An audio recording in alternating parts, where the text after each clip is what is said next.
महारानी सुभद्रा को तांत्रिक के पास लेकर गई थी ताकि उसे आम्रपाली से भी ज्यादा सुंदर बना सके। तांत्रिक ने उसे सुंदर तो बना दिया था, लेकिन वो बस अगली पूर्णिमा तक ही खूबसूरत रह सकती थी और उसके बाद उसकी सारी सुंदरता खत्म होने वाली थी। उसके बाद महारानी सुभद्रा को लेकर तांत्रिक के बताए हुए सिद्ध बाबा के पास गई। वहीं आम्रपाली के महल में आम्रपाली ने भानु प्रताप के लिए खीर बनाई थी। सम्राट बिंबिसार अभी भोजन करने के लिए बैठे ही थे कि तभी युवराज स्वर्णसेन भी वहां आ गए। लेकिन वो अकेले नहीं थे, उनके साथ साथ राजकुमार मणिधर और मुकुंदा भी थे। युवराज अंदर आते हुए आम्रपाली से कहते हैं, क्या कोई हमें भी भोजन के लिए पूछेगा? उन्हें देख आम्रपाली के चेहरे पर मुस्कान आ गई। उसने सबसे पहले युवराज का जवाब देने की बजाय मणिधर से पूछा, राजकुमार मणिधर, अभी कैसे हैं आप? राजकुमार ने आम्रपाली की तरफ प्रेम से निहारते हुए कहा, आम्रपाली जी क्या बताएं, ठीक तो हम कब का हो जाते, पर आप हमसे मिलने ही नहीं आई। लेकिन कोई बात नहीं, आप नहीं आई तो हम खुद आपके पास आ गए।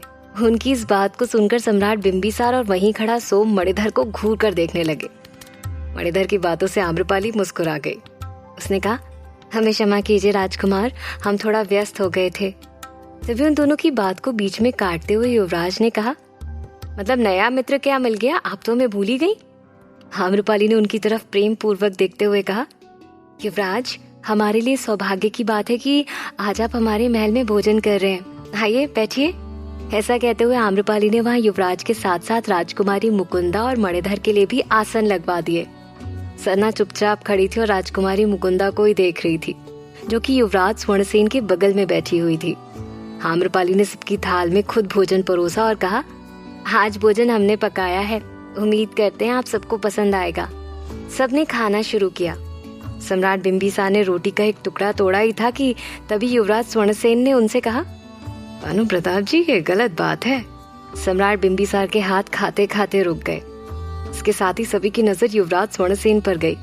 सम्राट ने असमंजस्य में आते हुए युवराज से पूछा, क्या हुआ युवराज, क्या गलत कर दिया हमने? युवराज ने आम्रपाली की तरफ इशारा करते हुए कहा, आम्रपाली ने इतनी मेहनत से आपके लिए भोजन बनाया और उसमें भी आप हैं कि उन्हें खिलाए बगैर खुद खा रहे हैं, ये तो गलत हुआ ना? सम्राट बिंबिसार ने युवराज स्वर्णसेन को बता दिया था कि उनका वैशाली आने का उद्देश्य क्या है, इसलिए युवराज आम्रपाली को उनके करीब लाने में उनकी सहायता कर रहे थे। युवराज स्वर्णसेन के ऐसा कहते ही वहाँ खड़े सोम और आम्रपाली दोनों ही हैरानी से उनकी तरफ देखने लगे। सम्राट समझ गए थे। उन्होंने आंखों ही आंखों में युवराज को धन्यवाद किया और फिर अपने हाथों में रखा हुआ टुकड़ा आम्रपाली की तरफ बढ़ाते हुए कहा, युवराज कह तो सत्य रहे हैं। आम्रपाली, आपने इतनी मेहनत से हमारे लिए भोजन बनाया है, हम इसे अकेले नहीं खा सकते। अब आप भी हमारे साथ खाएंगी। आइए हमारे साथ बैठिए। ये देख सोम का जी जल उठा और वो तुरंत वहाँ से बाहर आ गया और क्रोध में अपने हाथों की मुट्ठी बंद करते हुए कहता है, हम आम्रपाली जी को किसी के भी साथ नहीं देख सकते। बौखलाते हुए सोम वहाँ से निकलकर सीधे महल की तरफ चला गया। इधर आम्रपाली भानु प्रताप से कुछ कह पाती, इससे पहले ही राजकुमारी मुकुंदा ने अपने हाथों में रखा टुकड़ा युवराज स्वर्णसेन के मुंह में डालते हुए कहा, ये तो बहुत अच्छा उपाय सुझाया आपने युवराज, चलो इसी बहाने आप हमारे हाथ से भी खाना खा लेंगे।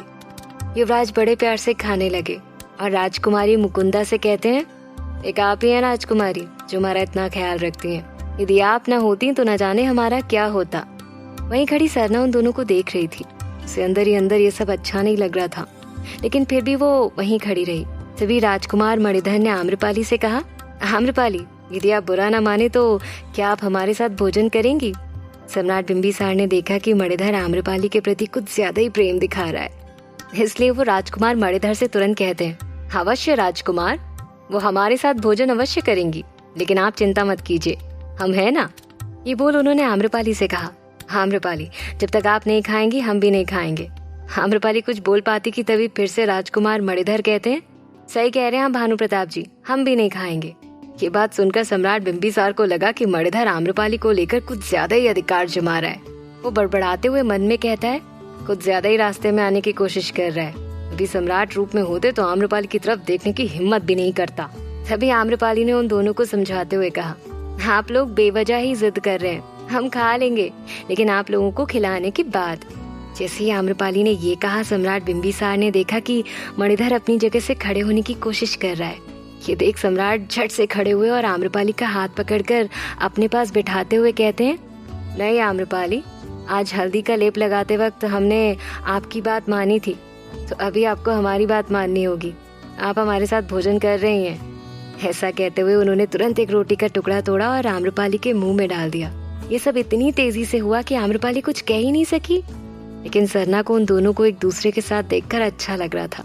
उसने कहा, ये क्या देवी, भानु प्रताप जी को आप नहीं खिलाएंगी?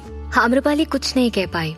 राजकुमार मुकुंद और युवराज दोनों ही अपना भोजन करते हुए उन सबकी तरफ देख रहे थे, लेकिन राजकुमार मणिधर भी आम्रपाली के हाथों से भोजन करना चाहते थे।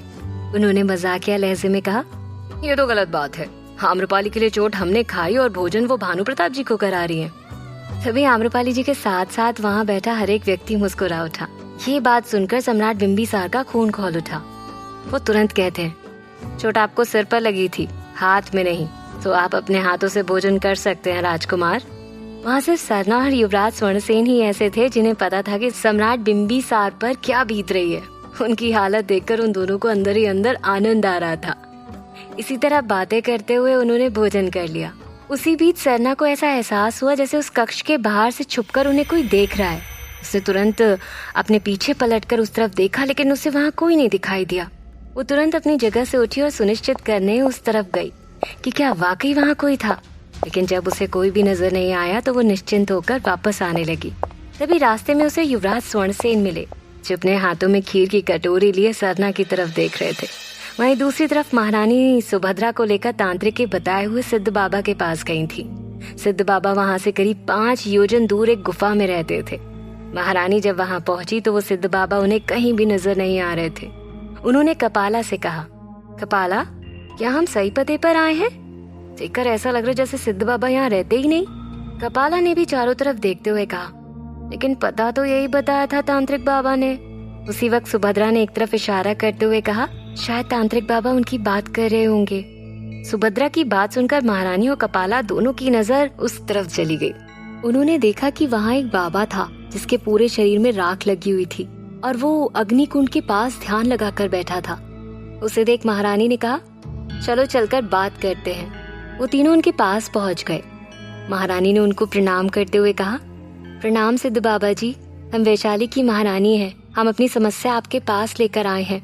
हमें पूरा विश्वास है कि आपके पास हमारी समस्या का समाधान अवश्य होगा।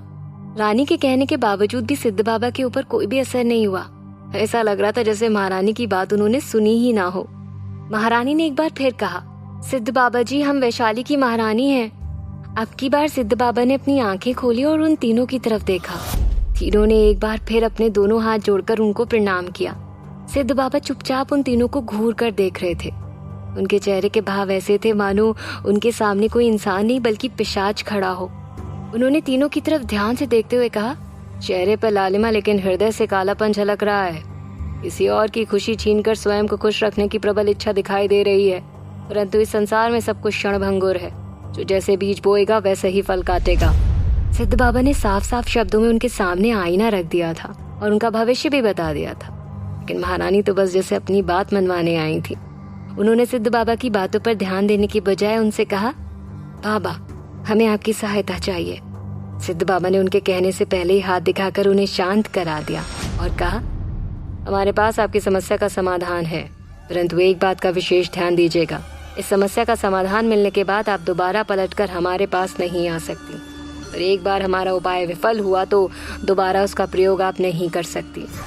सिद्ध बाबा ने महारानी के कुछ भी बताने से पहले ही उन्हें अपने उपाय के बारे में बता दिया था।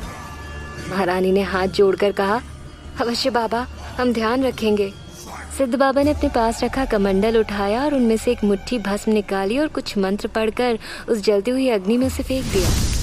देखते ही देखते उस अग्नि से एक अजीब आकृति की आग निकली। उसे देख बाबा ने कहा, प्रत्येक माह की पूर्णिमा की रात इस कन्या को सिद्ध किए हुए जल से अपना मुख धोना पड़ेगा, तभी इसकी सुंदरता बरकरार रहेगी। और यदि इसने भूल से भी इस उपाय को करने में चूक कर दी तो ये कभी ठीक नहीं हो पाएगी। सिर्फ एक सिद्ध जल से मुख धोना होगा? हाँ, हम तैयार हैं, सुभद्रा ने उत्साहित होते हुए कहा। सभी बाबा बोल पड़े, मूर्ख, वो कोई मामूली जल नहीं है। उस जल के लिए तुम्हें बहुत कुछ करना होगा, और ऐसा जिसकी कल्पना भी तुम नहीं कर सकती। बाबा की बात सुनकर महारानी और कपाला के चेहरे के भाव गंभीर हो गए। सुभद्रा भी शांत होकर खड़ी हो गई। महारानी ने कहा, बाबा, ऐसा क्या करना होगा? तो सिद्ध बाबा ने कहा, बताता हूँ, परंतु याद रखना, एक भी चूक हुई तो दोबारा कुछ भी ठीक नहीं कर पाओगे। ये बोल उन्होंने सारी क्रिया विधि महारानी को बताई। उसके बाद महारानी कपाला और सुभद्रा को लेकर वापस राजमहल की तरफ बढ़ गई। वहीं आम्रपाली के महल में युवराज ने सरना की तरफ खीर की कटोरी बढ़ाते हुए कहा, वाकई आम्रपाली ने क्या स्वादिष्ट खीर बनाई है। क्या तुम्हें खीर बनाना नहीं आता सरना? युवराज जानबूझकर सरना को चिढ़ाने के लिए ऐसा कर रहे थे। तभी सरना ने कहा, अगर हमें खीर बनानी भी आती युवराज तो शायद हम आपको कभी बनाकर न खिलाते। लेकिन युवराज ने एक चम्मच खीर अपने मुंह में भरते हुए कहा, हाँ हम समझ सकते हैं, तुम सिर्फ अपना क्रोध भरा मुंह बना सकती हो, तुमसे खीर बनाने की उम्मीद तो की भी नहीं जा सकती। क्या मतलब है आपका? आखिरकार जो युवराज चाहते थे वही हुआ। सरना उनकी बातों से चिढ़ गई थी। युवराज ने दोबारा अपनी चम्मच में खीर भरी और सरना की तरफ बढ़ाते हुए कहा, थोड़ा खाकर देखो, आम्रपाली ने ऐसी खीर बनाई है, बड़े से बड़े दुश्मन भी खाकर ठीक हो जाएं। फिर तो तुम साधारण सी सैनिक हो। शायद इसे खाकर तुम्हारा मुख जो हमेशा डाकुओं की तरह बना रहता है वो ठीक हो जाए। डाकू? हम आपको डाकू दिखाई देते हैं? सरना ने भड़कते हुए कहा। तो युवराज ने कहा, दिखाई नहीं देती तुम हो। वैशाली के किसी भी बच्चे से पूछ लेना तो वो तुमको डाकू ही बोलेगा। खुद को देखा है कभी शीशे में?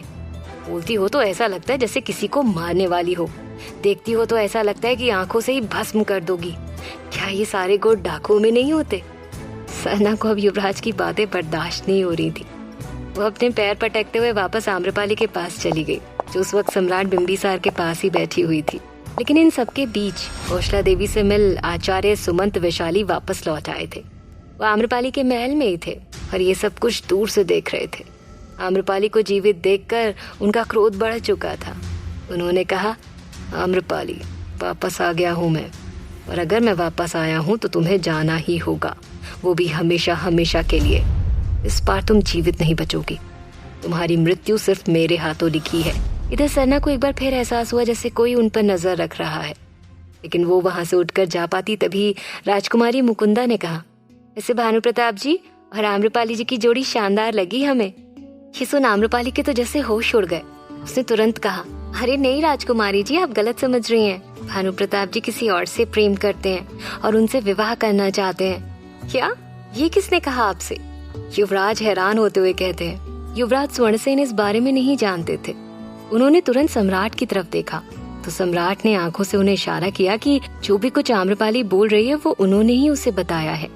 सभी मणिधर मौके का फायदा उठाते हुए कहता है, क्या राजकुमारी आप भी ना, कहाँ भानु प्रताप जी और कहाँ आम्रपाली। जरा आम्रपाली को देखिए, उनके लिए तो कोई हमारे जैसा राजकुमारी बना होगा। ऐसा कहते हुए मणिधर आम्रपाली के बगल में जाकर बैठ गया और अपने साथ आम्रपाली की तुलना करने लगा। ये देखकर सम्राट से रहा नहीं गया और वो अचानक बोल उठे, वो सिर्फ मेरी है। ये सुनकर सभी हैरानी से उनकी तरफ देखने लगे। क्या सम्राट के हृदय की बात उनकी जुबान पर आ चुकी थी? क्या उपाय बताया था सिद्ध बाबा ने महारानी को? आचार्य वैशाली वापस लौटकर आम्रपाली की जिंदगी में अब क्या तूफान लाने वाले थे?